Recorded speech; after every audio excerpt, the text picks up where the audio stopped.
Washington, D.C. That's why they set up Denver as a provisional capital of the United States of what's left of it. But the fact that your sources told you that 2 weeks ago, that I'm on your show today is the 18th of May, years 2015, that's got to tell people that we, meaning Alex, I don't know your sources, you don't know my sources, and I can guarantee you they're in different parts of the world and country. But the fact is, when we have 2 or 3 high-ranking military, intelligence, law enforcement, all these people saying the same thing, I take notice. And here's why. Well, let's go back. I mean, remember General Boykin? Remember Admiral Moore? Remember people like Ben Parton still alive? He was the former head of Air Force Weapons Development. They were always the ones blowing the whistle before.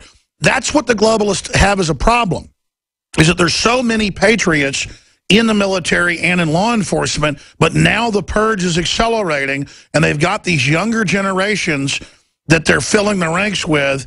And I'm not saying all the young ones are bad, but I tell you, they've got their cadres in charge now, and you can just tell.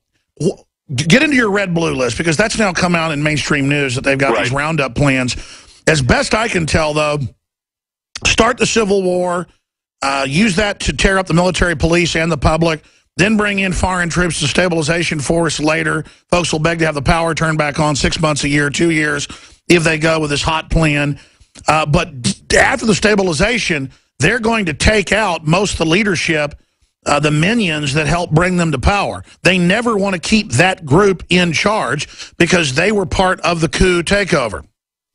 Absolutely. It's like the old series with Chris Christopherson, America, spelled with a K. And I encourage everybody to go see that. And it's interesting, Alex, because in the scene in America, and this is what I've been told is planned, again, the man that told me about the Red List, real quick, the Red List are people that are outspoken, obviously gun owners, and this is what I'm trying to get across. Empowered individuals is what the Pentagon and Jade Helm calls us. Exactly, but gun owners are on the top list. They're the red list. The blue lists are complicit military and law enforcement that will go along with the initial roundup and takeouts. And didn't it bother you when you heard Jade Helm? And the blue list, by the way, dies in 60 days after the red list is fully culminated. I had a brother, when I say brother, a brother in the Lord, who is a former Vietnam vet. God bless each and every one of you Vietnam vets. He's in the woods. He speaks Russian.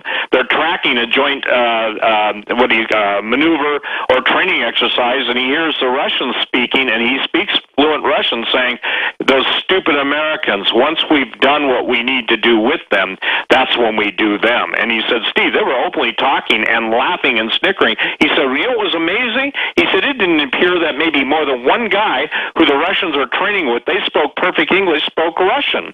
So I said this years ago, the perfect double cross, quadruple cross. The point is, Alex, everybody who can turn on each other will turn on each other. We know that's going to come to pass. Well, I want to get into red and blue list and green list, but before we go there, look at how they've shut off half our power plants in 7 years. Look at how they've written all the laws to put our jobs overseas. And then we wonder why the weathermen, the meteorologists go, yeah, these planes are flying around out here doing something that we believe is blocking the water. We don't know why the weather system doesn't come into the West Coast. They've been for 5 years blocking water to bankrupt all that. You can see it happening to then buy it up later for pennies on the dollar. And to kill people who are starving. That's the problem, and I think this is what minorities have got to understand. The reason they have been given the benefits, and I say this, the benefits that they begin is so that when the time comes, they can shut them off, the electronic benefits. It's to make you dependent.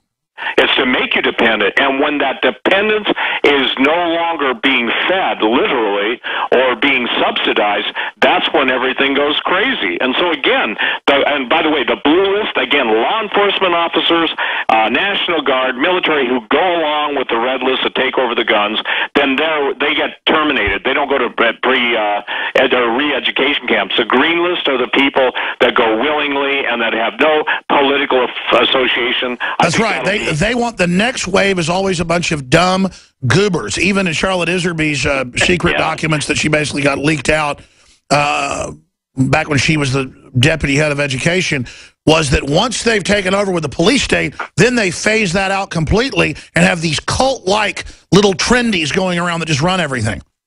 Yeah, it's THX XX-111.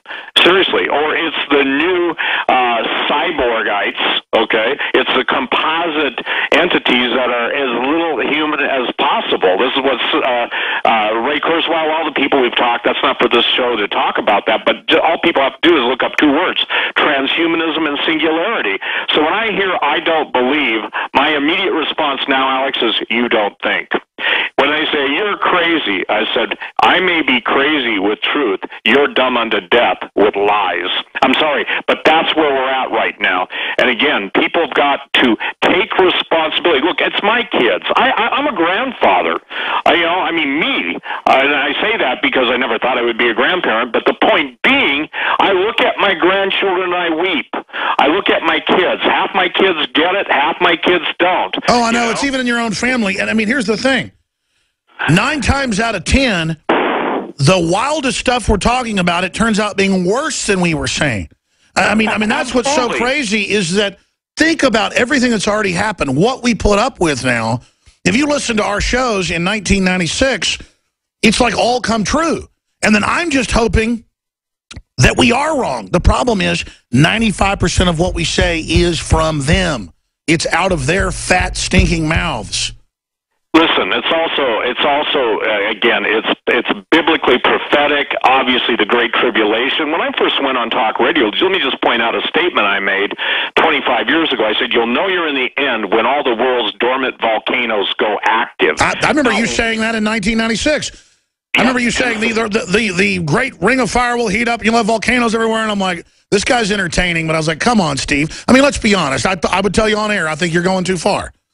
Yep, and there were things that you didn't want me to talk on air about because you even said later they made you nervous. And the point being is this, is that when we're so far ahead of our time, those who haven't caught up with our time can only ridicule, and they can only denigrate. And ladies and gentlemen, and Alex, this is the scary part I've had, and this affects you, so people have got to hear this. When you see an orchestrated hit against InfoWars, Alex Jones, the reporters, listen, your reporters have got testicles. I'm sorry to say it that way, okay? They've got the cojones to go and get it. When you hear that the biggest names that most people listen to are inventing stories, whether it's Brian Williams, where it's the whole cadre, these guys trying to be something they're not, and then I got to tell you, you got guys who are out in the field, like Joe and all these people, Jakari, these guys are fearless, and what's interesting is that they have the truth. Notice this, the cowards live in a world of lies, and I tell people the American battle cry is not meow, okay? And I won't go And there. exactly, we're just trying to bring back real journalism. We openly admit our bias of liberty and telling the truth. And it's all successful. We are successful. They can see our success. And so they are coming after us in so many ways I won't even get into, Steve. What do you think I should be doing? Just praying more? Because my sixth sense is look out. My sixth sense is get ready. You ain't seen nothing yet. Well, your sixth sense is correct. You need to upgrade your security, and I pray, Alex, you've heard me pray for you, your wife, your kids. And, by the way, I want to say something to my critics and Alex's critics. Neither one of us kiss anybody's butt. We're trying to tell all you people they're going to be forced to bend down and kiss bottom, that you don't have to. It's get right with Jesus. And I mean that, Alex. I am subject to the knowledge that outside of the grace of God and all the people praying for you and praying for me, the point is we could go into eternity at any time. And we have to live with our mortality on a moment-by-moment basis. Increase your security, and increase your prayer life. That's what I would say to do. There's no doubt that this is some bad stuff's coming down for everybody. I've never seen such an exponential gear up, and I can feel it, too. We'll be back with your calls. Stay with us. We're on the... 5-year-olds, the most bizarre stuff you can imagine. You know that the hammer's about to drop, and you can just see the gear up. I mean, I'll tell you, it's financial. The numbers are coming in that despite unlimited money printing, it has not helped the economy because the elite give themselves the money, don't even pass it into the economy. Then you just have inflation, but at least you'd have an economy. Now we have inflation because of elite spending, but we don't get any more of the profits. And when I think about the time bomb of the spoiled brats out there that only care about themselves, all these rich people and middle-class folks, when the bottom drops out, And then I think about 100 million people on welfare, 50 million on food stamps. This is a time bomb. Steve Quayle, stevequayle.com is our guest. Before he leaves us, we're going to talk about True Legends, the series that he's now basically the main host of. I'd say starring in, but he doesn't like people to use those type of words. Very humble man. And we're going to play some of the amazing HD video of him in the jungle and investigating ancient ruins and things to understand exactly where all this comes from and why the elites always engage in basically satanic activity, human sacrifice, you name it. What is this evil that keeps manifesting? We're going to talk to him about that in a moment and go to George, Chris, Rich, Michael, Max, and many others. But coming up, Mikhail Phelan had this idea about a month ago, one of our great writers and investigative journalists. I was asking around, Jakari Jackson said, yeah, I'll be glad to lead that. So I want to do it while we're live on the radio and TV, so hundreds of thousands can see it, millions can hear it. This Thursday at the main Planned Parenthood facility in Austin, Texas, I'm going to have Reverend Childers of BlackGenocide.org on. I'm going to have the other folks from a pro-life group up in Dallas on.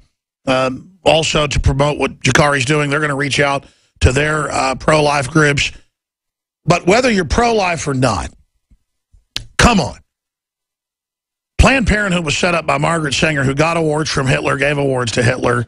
That's on record in the National Archives. You can just type in Margaret Sanger's racist quotes. You can see scans of her letters saying we got to kill the black weeds. 52% of black people have been aborted, 17 million since Roe v. Wade. And it hadn't helped their communities. They're worse than ever. What's the answer? Kill them all? See, all the people claiming you're racist if you don't support Obamacare or if you don't turn your guns in, they're the real poverty pimps. The Democratic Party, not that Republicans are any better, but the Democratic Party were the Klan. They had a Southern strategy that wasn't working because Republicans under Eisenhower were getting all the minorities to vote for him and whites who were Christians and veterans. And Southerners like my dad's dad. And East Texas is the South, folks. Texans always go who are ashamed of being part of the South. That's not part of the South. It's really part of both. You know, he ran on an Eisenhower-type platform, got elected to county government, and was for, you know, desegregation and stuff like that. And he was a World War II combat vet, Army Air Corps. They got that we needed to fix this country. And he, of course, was pro-life as well, before he died. The point is they're killing people across the board, and they're saying Black Lives Matter when out of 330 million people, you know, there's probably a couple of questionable shootings by the police of black people a week. There's just many or more of white people. Those don't get the same attention because they haven't invoked all the race garbage. So we're going to be out there with signs that say Black Lives Matter, trying to hijack the Justice Department's movement to create race war, to point out the real racial attacks are against black people in the womb, and we know they're innocent. So briefly to pop in is InfoWars Nightly News Director, Rob Dew. Then we're going back to Steve Quayle of stevequayle.com. Rob Dew, tell folks about this demonstration coming up. Everybody needs to be out there. It's short notice, but I want to see at least 100 people out there. And let me tell you, if you're black, you really need to be out there. Because they're targeting everybody with abortion and all this. But let me tell you, you are the apple of their eye. So I expect to see a lot of black folks that are listeners out there at this event. But anybody who isn't for genocide, who wants to stand against this and break the Justice Department's spell of racial divide, this is a key event. Call the media and tell them get out there and cover this as well. Go ahead, Rob Dew. Yeah, so it'll be this Thursday, May 21st, 11 a.m. to 2 p.m. While you're on the air, we're going to be there. We'll be getting there a little early, but it'll be kicking off at 11 to 2. 201 East Ben White Boulevard, 78704. You put that in a mini map application out there, and you'll be able to find it. And if it's raining, bring a big umbrella. Yeah. The babies are inside with scalpels and picks and knives are raining. So. It's not going to be cold. We were out there during the 50th of the JFK protest in freezing rain weather, and we were fine. We were out there the whole day. So being out there 3 or 4 hours, you'll be fine. We're going to be printing out some pretty big signs. They're going to be 18 by 24. We're getting those printed off. We're sending them off to the printer today. Why are you racist against killing the black people? Well, and speaking of racist, let me read a quote from... Why don't you just kill the black people? You'd be liberal. Well, here's what Margaret Sanger said. Founder of Planned Parenthood. Colored people are like human weeds and are to be exterminated. So is her... That's in a letter to Colgate. Right.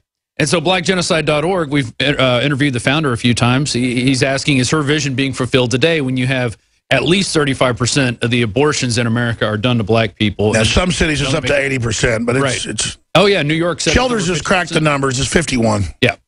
Yeah, they're saying it's 18